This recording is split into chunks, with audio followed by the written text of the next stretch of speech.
Ladies and gentlemen, we officially have the Modern Warfare 3 Zombies reveal. We have gameplay trailers, we have actual live gameplay as well from the creators who got to play it at Call of Duty Next.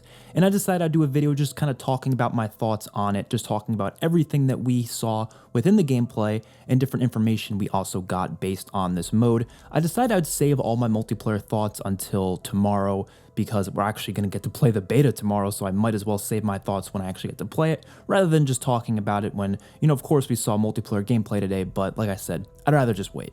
Right off the bat, I'd like to say that my initial reaction to this mode in terms of the trailer and the gameplay, I wasn't like surprised or shocked or disappointed. Like, none of those feelings came to me. It was kind of exactly what I expected. And of course, we heard leaks, for the past couple months as well, so we kind of had an idea as to what it might be like, even just from the leaks. But in general, like, I didn't really have any big, noticeable reaction. It's just how I felt about it a week ago is pretty much exactly how I feel about it now. There was a lot of cool stuff to that trailer. I think it was a really well-made trailer, and I was definitely impressed with it. But of course, I have my reservations, and we're going to be talking about all of that today. First thing I want to say right off the bat, no matter what I say about it today in this video, no matter what criticisms I might give, at the end of the day, I do think this mode is still going to at least be fun, because honestly, it's Call of Duty Zombies. Even the worst zombies modes of all time, like Vanguard and even Advanced Warfare Zombies, like, I had fun with it to a certain degree. The issue was always with replayability. Like, yes, I could have fun playing the Vanguard maps once or twice, but chances are I'm not going to want to keep replaying them. The same thing happened with Exo Zombies, and that's what I'm worried about here. Like, I don't know if this is going to have that same replay value as some of like the best zombies out there, but at the very least, playing it on launch day and probably anytime they add any updates, I do think I'm going to at least have a decent time, especially if you're playing with friends. And I'm sure Treyarch is very passionate about what they're making here. They probably did put a lot of work into it. Like Vanguard, I kind of felt like it was something that they didn't really want to make. It didn't really seem like something that they were that passionate about. I could be wrong. I could be 100% wrong on that, but you can definitely see that. But there's a chance that this mode is something that they genuinely wanted to do. And if that's the case, then awesome. I really hope they put their all into it. Next up, I want to talk about some more of the general features that we saw within the gameplay, and that would of course be the wonder weapon, which is called the Scorcher. And I gotta say, this wonder weapon looks pretty awesome. It kind of reminds me of a mix between the jet gun, the Die Shockwave, and maybe like the Paralyzer from Buried. Those are probably the best, examples I can give of guns it kind of looks like and it sort of acts like. And it also lets you like jump into the air, like it shoots you all the way up into the air, which is a really cool ability. So overall, happy with how this wonder weapon looks. Hopefully we get a lot more wonder weapons down the line. Of course, the ray gun's returning as well, and it looks pretty decent. Hopefully they give us some other wonder weapons as well, like a lot throughout the life cycle. I don't want to see just one or two being added. I hope they can at least add like 4 or 5 when the life cycle is all said and done. There's also a lot of stuff from Cold War returning. You can tell they just took a lot of, things from Cold War and just kind of threw it in here, which I'm not like against that. There's a lot of cool elements that should have returned, but in general, there's really not as many unique things that I was kind of hoping for. So like, for example, perks. It looks like it's just the Cold War perks. I don't know if there's any new ones. I think it's literally the exact same perks from Cold War just kind of thrown in here. I'm assuming they're going to have the same sort of tier upgrade system where you kind of earn the crystals and then tier upgrade them outside of the game. That's my guess. I don't really know what they're actually planning on doing with that. I doubt it's going to be any in-game sort of thing, because that wouldn't make sense. If it's going to be a 60-minute timer, how are you going to throw in some in-game perk upgrades as well? I don't think that would work that well. So yeah, but that's an interesting thing to point out. At least Cold War perks are back, and PhD Flopper is returning as well. It is not PhD Slider.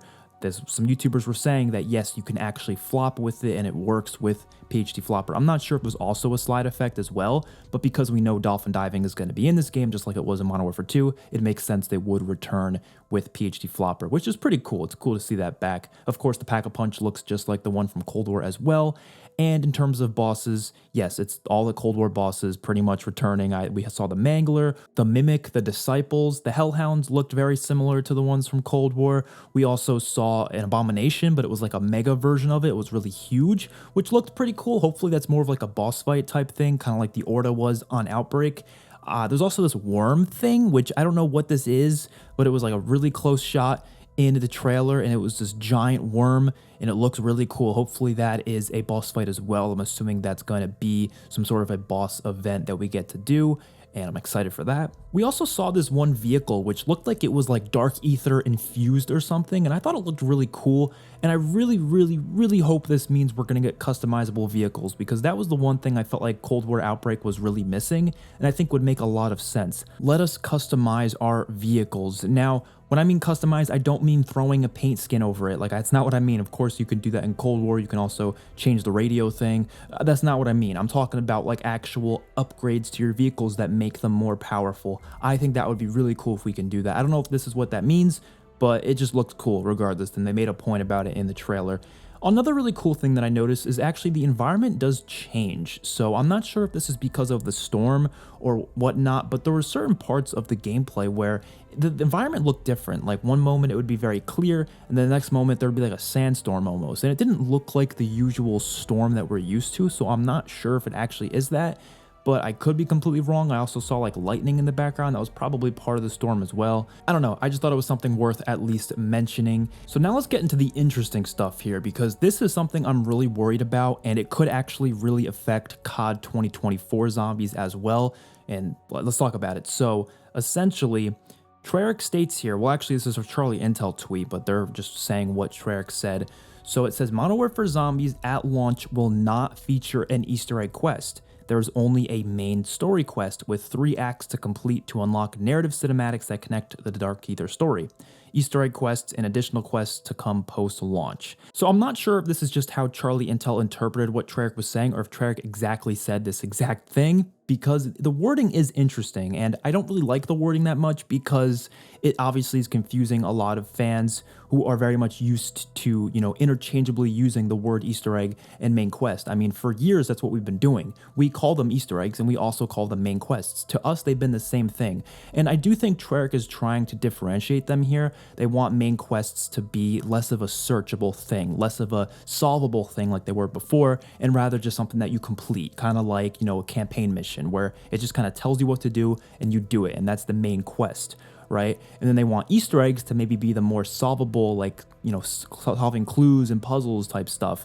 And if they're trying to differentiate those, hopefully that means, for the sake of COD 2024 and this game as well, that maybe they'll be splitting those up, so they'll still have those main quests that they're going to call the main quests, where they're very simple, anyone can do them, very casual, and they give you these story elements, but then they'll also have an Easter egg quest on top of that, where it's a lot more complex and for the more hardcore players who really want to get into that. Now, the reason I'm worried here is because Treyarch also tweeted that, someone asked them about Easter eggs just to make sure they're there, and Treyarch responded with story check, referring to the story quest, and then they said Easter eggs / secrets check. And I'm really worried that Treyarch is kind of being misleading with the wording here, where Easter eggs are not going to actually be like Easter egg quests like we're used to. Rather, they're just going to be like really small secret things to discover, like let's say something like intel or something. Let's say there's like, oh, you go on the map and you find this little area and you look at this little thing and you press a button and you get some sort of a code or something, and it gives you like some intel lore or something. Like, that's not the Easter eggs we want. I think we all know what types of Easter eggs we want. The ones from Black Ops 3, Black Ops 4, Infinite Warfare, stuff like that, where it's a very complex, not like, stupidly complex. Obviously, I don't want stupid steps to return, like shooting rocks around a map.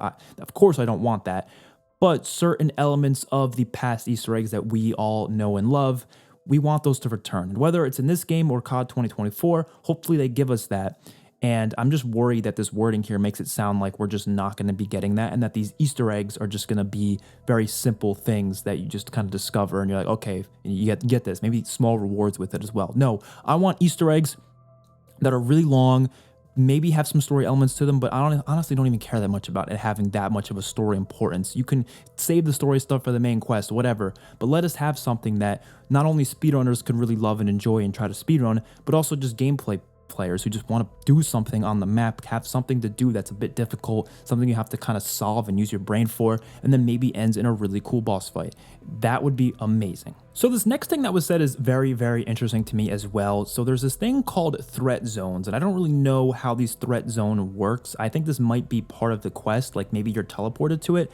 I'm not exactly sure if that's how it works, but Charlie Intel words it here that there is not traditional round-based in this game, but Treyarch says that the 3 different threat zones are based on round-based difficulty levels. And that's really interesting that they specified that, because that really does make me feel like, especially if there's a lot of people who aren't really enjoying Modern Warfare 3 Zombies how it is, I do think there's a high potential Treyarch is going to take these threat zones and actually just turn them into round-based maps. And they might even do that regardless. They might be working on that right now. We don't know. But if they were to hear that those threat zones are going to have round-based difficulty levels, does that mean it's going to be easier to implement round-based on them? You would think that would be the case. I don't really know how that works. I'm not a developer, so I don't know for sure. But it's interesting wording nonetheless, and that would be really cool if they can do that, so at least round-based fans can have something to do in this game, because everyone keeps saying, just wait till COD 2024 if you want your round-based content, right?